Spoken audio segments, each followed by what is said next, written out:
pour cette communication, j'ai eu envie de décliner l'idée de potentialité, celle de l'hypothèse, ou pour le dire avec des termes qui ont pu servir à définir la science-fiction, celle d'une expérience de pensée.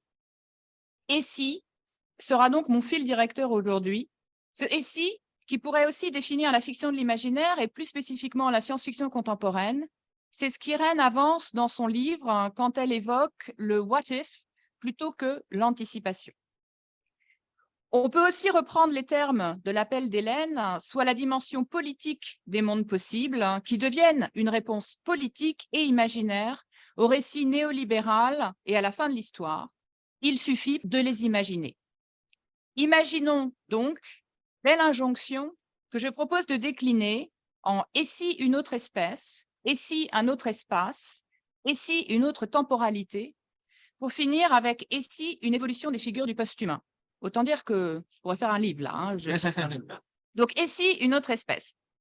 La première expérience de pensée se concentre sur l'espèce, la perspective phylogénétique donc.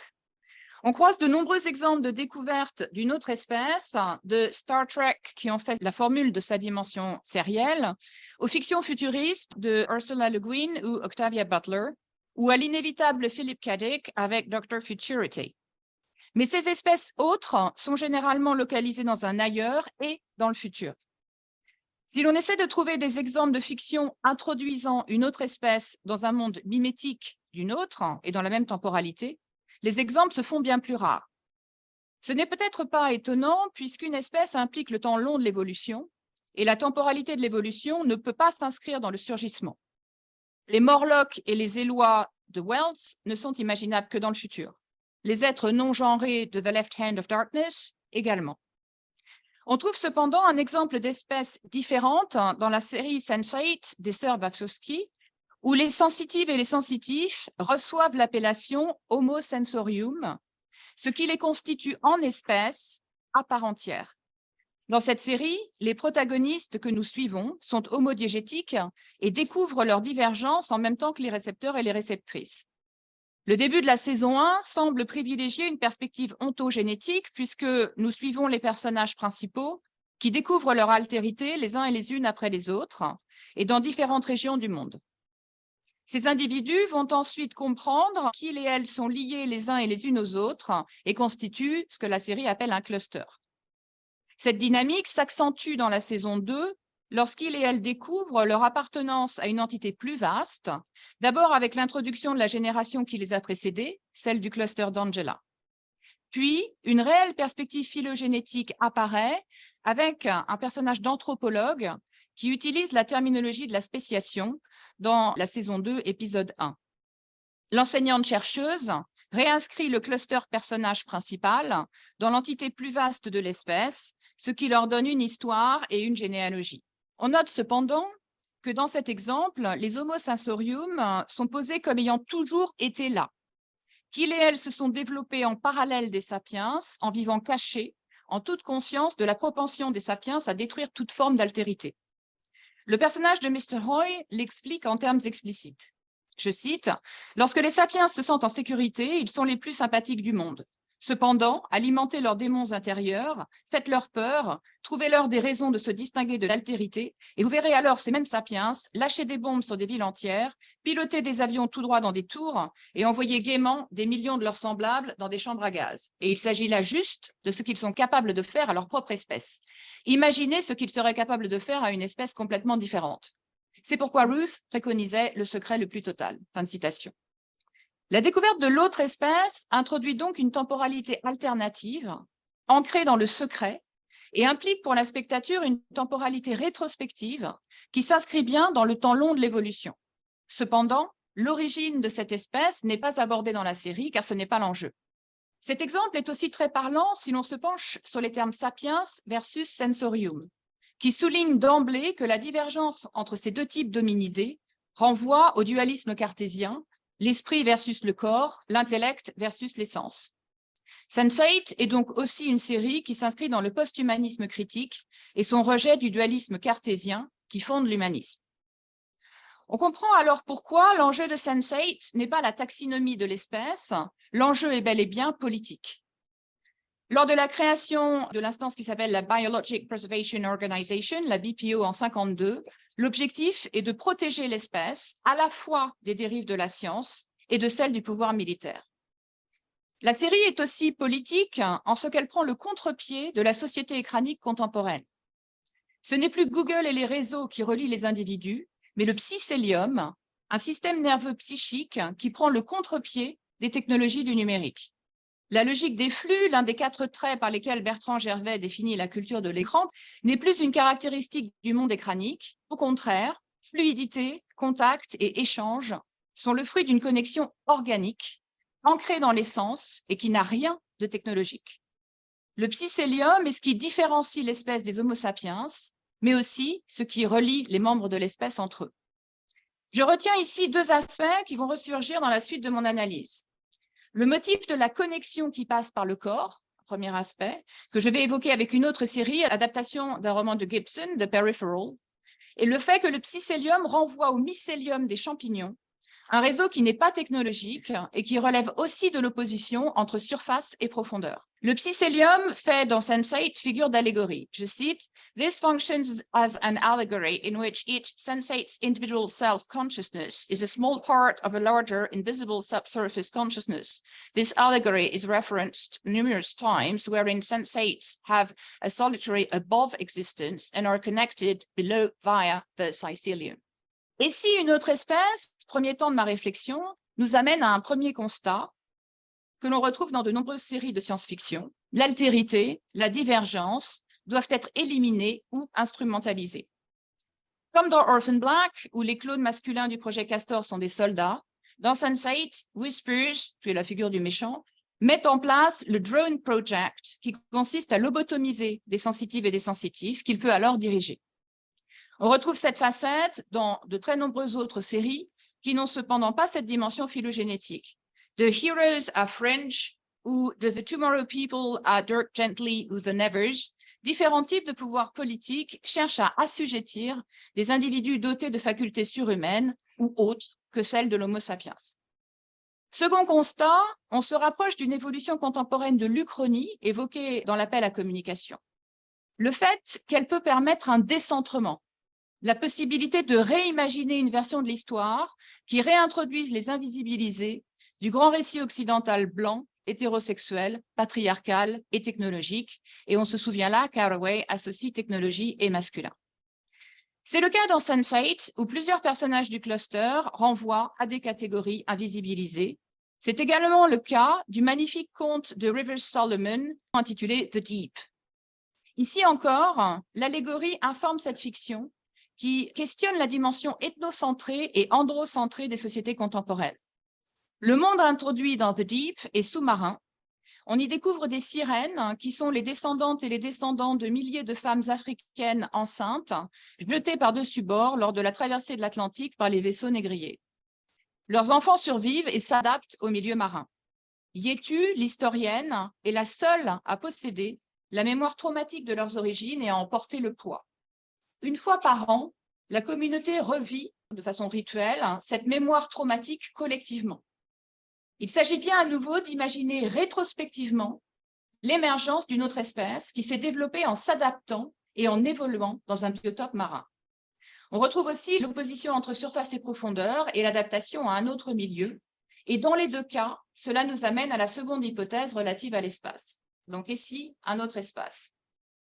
Les hypothèses fictionnelles peuvent renvoyer à un espace autre dont l'altérité résulte soit d'une rupture de type cataclysmique ou bien d'une concomitance de 2 mondes qui existent en parallèle. Troisième possibilité, celle de l'espace dématérialisé, c'est le cas des espaces virtuels. Je voudrais évoquer ici la série The Last of Us, adaptation du jeu vidéo, qui, comme Station 11, adapté du roman de Saint Mendel, s'appuie sur la rupture entre un avant et un après. L'avant renvoie dans les 2 cas au monde des réceptrices. L'après, en revanche, propose un espace autre où la nature a souvent repris ses droits et enfouit les ruines des espaces urbains sous sa luxuriance. Station 11 associe la survie de micro-communautés à la culture, la troupe itinérante qui met en scène des pièces de Shakespeare ou le musée de la civilisation. The Last of Us semble s'apparenter davantage aux fictions de zombies, En effet, ce n'est pas une pandémie qui détruit l'humanité, mais un champignon, le cordyceps, qui infecte et colonise les corps humains. Les humains infectés s'attaquent ensuite à autrui et fonctionnent sur le principe du réseau invisible, un organisme à caractère plus durable et plus discret, le macromycète, dont la structure, habituellement filamenteuse, constitue le mycélium, formé de filaments généralement invisibles à l'œil nu lorsqu'ils sont isolés. Donc on retrouve le principe du champignon. L'épisode 2 de la saison 1 montre ce fonctionnement collectif lorsque la horde de corps inertes se ranime et envahit le musée. Contrairement aux jeux vidéo où l'infection se propage par des spores, la série introduit des filaments qui relient les infectés dans un immense réseau interconnecté. Je ne vais pas développer ici, faute de temps, la question des mondes parallèles qui n'entraînent d'ailleurs pas forcément de temporalité alternative. On peut plutôt les considérer, ainsi que le propose l'appel à communication, comme un prolongement du motif de l'Uchronie, à l'instar de l'adaptation sérielle de The Man in the High Castle, ou même, comme dans la saison 2 de Dirk Gently, où un événement traumatique spécifique à un individu fait surgir un monde parallèle qui relève de la dark fantasy. Je voudrais m'arrêter sur un autre exemple récent de série avec The Peripheral, adapté du roman de Gibson. Alors, je précise que je n'ai pas lu tout le roman de Gibson, je suis en train de le lire. On y retrouve la connexion établie entre les corps, dans une déclinaison technologique, mais cette dernière privilégie à nouveau les sens. Burton, frère de l'héroïne, et les membres de son unité de combat sont équipés d'implants haptiques qui assurent une connexion sensorielle entre eux. Cette technologie vient du futur que Flynn va découvrir sans en connaître la nature. En effet, l'aspect qui retient l'attention dans cette série, et dans le roman bien sûr, est qu'elle commence avec des espaces alternatifs que la fiction a déjà représentés, soit un univers virtuel, une simulation dans laquelle l'héroïne se rend. Mais nous allons rapidement découvrir avec Flynn que cet espace virtuel n'en est pas un, qu'il est au contraire bien réel et qu'il s'agit d'un monde futur. On retrouve donc le réseau, mais un réseau qui fonctionne via une technologie intégrée au corps qui fait partager les sens, comme si la corporéité et l'organique devaient prévaloir sur l'esprit et le numérique. Seconde évolution, celle de l'espace virtuel, qui n'est plus un espace dématérialisé, mais qui devient un monde futur, Londres en 2099, dans lequel les personnages contemporains du monde de référence, celui de Flynn et de Burton en 2035, évoluent, donc ils évoluent dans ce monde futur, par l'intermédiaire de corps, appelés des périphériques, qualifiés de robotique dans la série, mais qui s'apparentent davantage à l'android. Les personnages les appellent des avatars physiques, ce qui va permettre d'introduire une autre évolution. En effet, l'avatar est associé au jeu vidéo où il est défini comme une figure 3D générée par ordinateur qui représente un utilisateur dans un univers virtuel. Dans la série, il n'est plus une illustration graphique, mais un corps que les personnages du monde passé de Flynn intègrent lorsqu'ils ou elles sont dans le futur. Avec ce dernier exemple, le virtuel n'ouvre pas un espace dématérialisé, il n'en est plus un. Il permet au contraire d'accéder à un monde futur. Pour le dire autrement, en termes de temporalité, le virtuel ne relève plus du présentisme, mais de monde futur. Tout comme l'Uchronie évolue vers une fiction de monde parallèle dans la série The Man in the High Castle, The Peripheral fait évoluer le monde virtuel vers un monde futur et réel qui est aussi post-cataclysmique. Et si une autre temporalité? Reprenons avec l'exemple de The Peripheral qui semble finalement proposer une évolution des univers virtuels vers le voyage dans le temps. Cependant, The Peripheral complexifie cette évolution car les deux mondes représentés sont également liés à la simulation. Dans le monde de 2099, il ne reste plus très peu d'êtres humains et la simulation permet de peupler ce monde, de donner l'illusion qu'il est habité alors qu'il est quasiment désertique.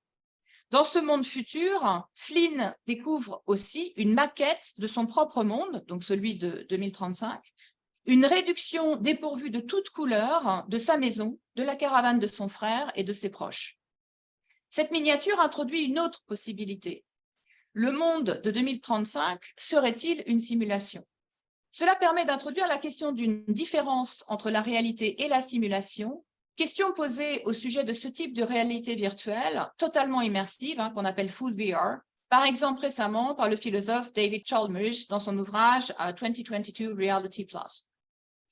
La série ne se contente pas de proposer des voyages dans le temps. La question temporelle est complexifiée par l'introduction de branches temporelles nommées stops, qui sont des lignes temporelles passées et parallèles, mais c'est ça qui m'intéresse, ouverte rétrospectivement à partir du monde futur. The Peripheral en est à sa première saison. Il faudra donc voir comment ces questions de temporalité sont exploitées par la suite. Mais on ne peut pas s'empêcher de penser ici à la série Loki et son tribunal des variations anachroniques, ou TVA, Time Variance Authority. Donc ça rappelle aussi les polices du temps dont on a parlé hier, qui propose une réflexion sur les branches temporelles passées ou futures et la nécessité de maintenir ce qui est appelé dans la série l'éternel flux temporel, une ligne temporelle continue sans bifurcation.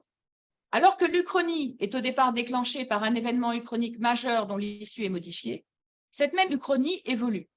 Au lieu d'être articulée à un événement passé, elle est, dans mes exemples, rattachée à un contexte futur qui va rétroagir sur le passé. De façon bien plus simpliste, on trouve cette dynamique dans Star Trek Picard 2, lorsque l'équipage est pris au piège d'une réalité et d'une temporalité alternative résultant d'un événement passé qui n'a pas eu lieu. Un des nombreux ennemis de Picard a ainsi rétroagi sur le passé à partir du futur et déclenché un futur alternatif et dystopique. Les personnages vont donc se rendre dans le passé pour empêcher cette rétroaction et retrouver le futur qu'ils et elles connaissent. La dynamique rétro, et peut-être par ailleurs que cette déclinaison des Star Trek avec Star Trek Picard n'a finalement pas grand intérêt, tant elle se complaît dans la nostalgie, mais c'est un autre sujet. Le roman Spin de Robert Charles Wilson propose une autre déclinaison des temporalités alternatives. En une nuit, toutes les étoiles disparaissent et l'humanité découvre qu'une membrane entoure la Terre. Son effet est temporel. Une année sur Terre équivaut à 100 millions d'années à l'extérieur de la membrane. Ces deux régimes temporels permettent d'introduire un processus de terraformation sur la planète Mars, où sont envoyées des fusées avec à leur bord des colons.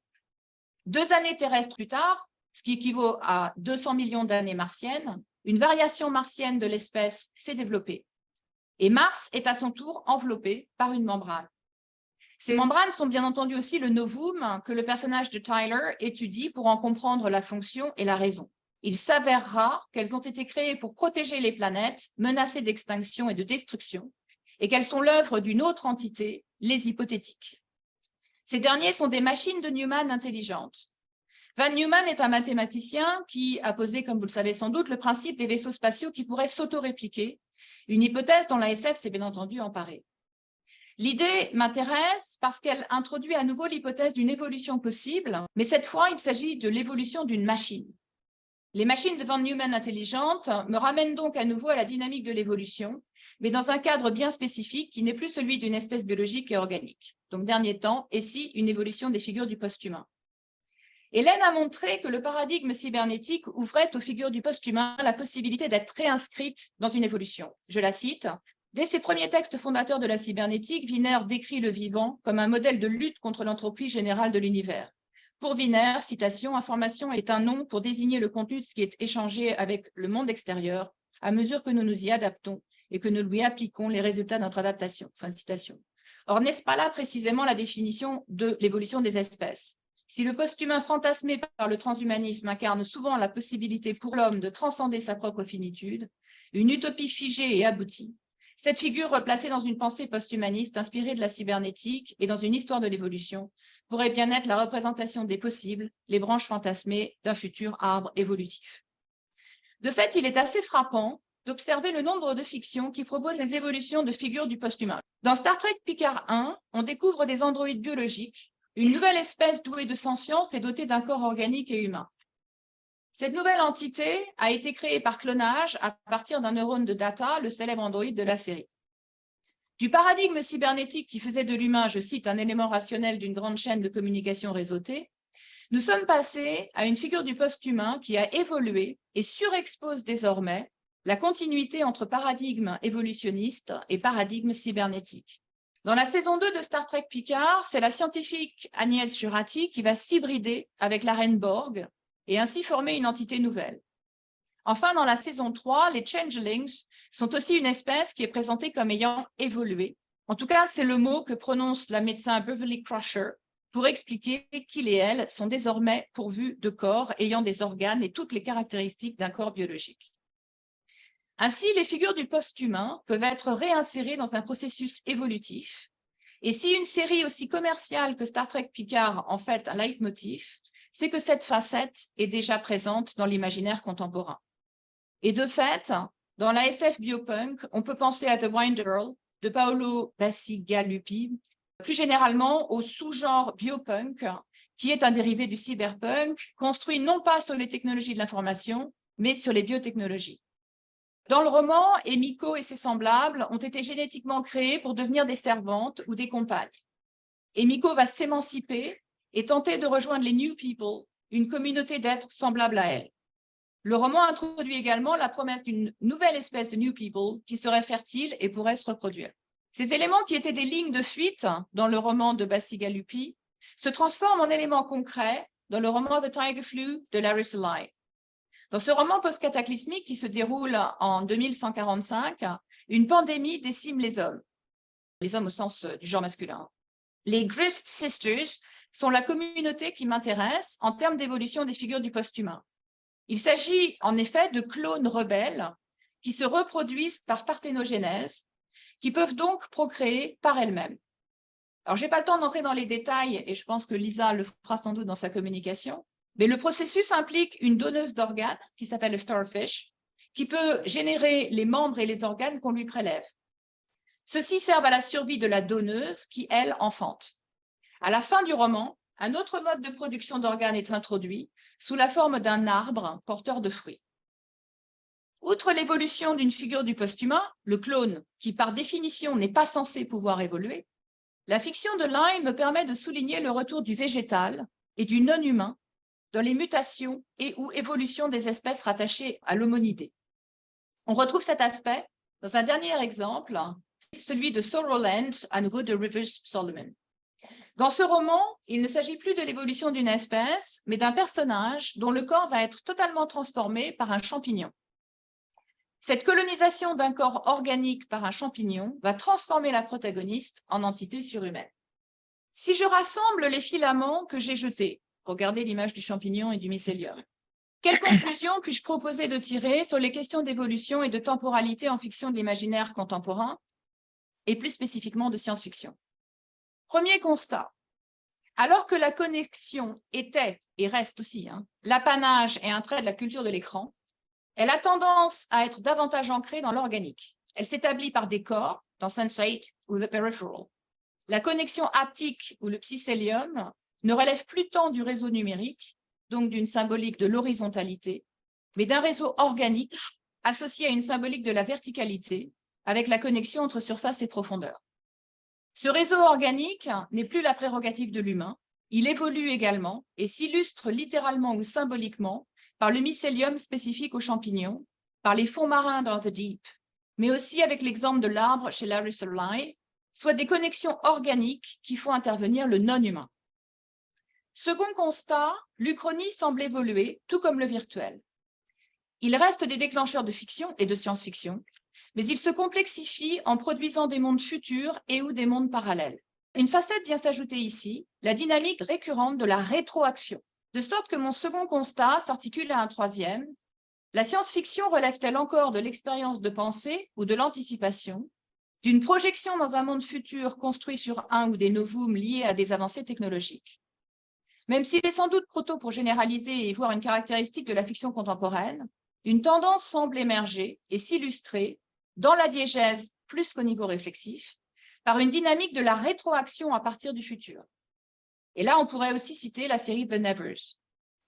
Faut-il lier cette tendance au fait que dans le réel, le futur est bloqué par des crises multiples, climatiques, politiques, ontologiques? Quelle incidence cette tendance rétrospective a-t-elle sur le présentisme? Autant de questions que Irène pose également dans son livre, où elle demande si cette question-là est symptomatique du passage de la flèche du temps à la boucle qu'Irène évoque dans la conclusion de son livre. Dernier constat, si la perspective évolutive semble bloquée au niveau phylogénétique et épistémologique, il est assez frappant de constater que les figures du post-humain ont, elles, de plus en plus tendance à être inscrites dans une temporalité de l'évolution. Que les figures du post-humain fonctionnent comme des allégories de l'émergence d'une société plus inclusive n'est pas nouveau, même si la tendance se renforce. En revanche, le post de l'humain semble de plus en plus souvent faire intervenir le non-humain, le végétal, des éléments qui relèvent de la nature et non de la technologie. Je vous remercie.